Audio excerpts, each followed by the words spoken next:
it's rather unfortunate that he's inserted himself into this issue. If anybody's politicising the Metropolitan Police at the moment, it would seem to be Mr. Johnson, and that's unfortunate. Now, Boris Johnson has accused the Met Police of politicisation after posters were put up at airports urging those coming back from the conflict region to report war crimes in Israel and the Palestinian territory. However, the Met argued the force had a responsibility to support the International Crimes Court. Ben Wallace, his former Defence Secretary, he spoke to Times Radio Breakfast and defended the force. We are obligated under international treaty to help the International Criminal Court, whoever they are investigating. And let's remember, the ICC is also investigating one of the biggest criminals at large at the moment, President Putin, and what he is doing in Ukraine. And, you know, I'm glad we have a unit that investigates war crimes and helps support the ICC, because ultimately that unit will be involved probably in also collecting evidence against President Putin for what he's done. So, but the individual choices, that is a matter for the Commissioner of the Met Police. It's not a matter for me as a Member of Parliament to interfere. So that's Ben Wallace. I can say hello to Stephen Roberts, who's a former Deputy Commissioner of the Met Police. Hello to you, Stephen. Good evening, John. Tell me, Stephen, what do you make of the former Prime Minister's accusation of the Met being politicised in this way? Well, I'm afraid I think that he's wrong. And I think that it's rather unfortunate that he's inserted himself into this issue. If anybody's politicising the Metropolitan Police at the moment, it would seem to be Mr. Johnson, and that's unfortunate.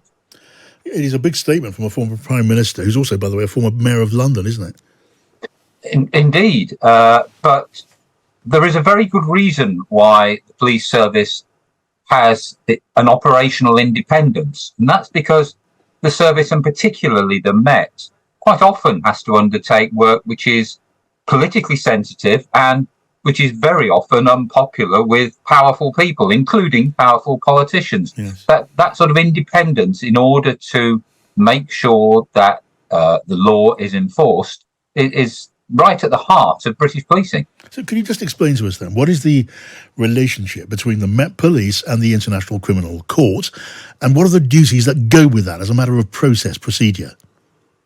The International Criminal Court, or rather the Met Police, is the responsible authority in the UK for assisting the International Criminal Court when it launches an investigation. So that's a matter of essentially complying with requests, as long as they're legal requests, and assisting in whatever investigation there may be. It's not a matter of the Met driving investigations. No. It's a matter of the organisation assisting with the investigation driven by another body, which is established by international treaty. We are a rule of law country, and we sort of believe in complying with international law and the treaties that we've made. So as a matter of fact, then, it's not the case that the Met Commissioner decided to look out for appeal for evidence of war crimes in Gaza. He was asked to look for evidence by the International Criminal Court, and he was duty-bound by treaty to do that. Indeed.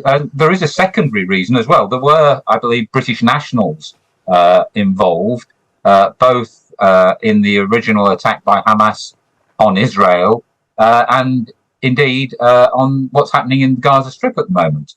So there will be a requirement for British coroners to hold inquests in some cases, and they need to be provided with evidence on which they can make their decisions.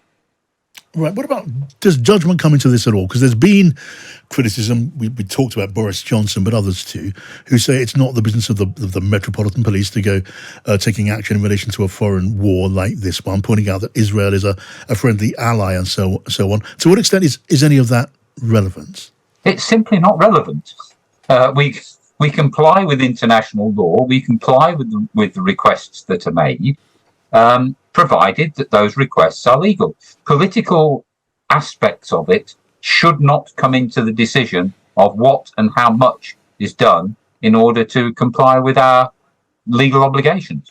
So tell me then, what does the Metropolitan Police do with information or evidence gathered in this way from a place like Gaza?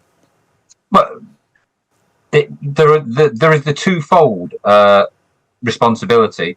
One is to provide information to UK coroners in relation to UK nationals who have been killed, and the other is to supply that evidence to the International Criminal Court, to its overall investigation, to assist that court to come to a decision.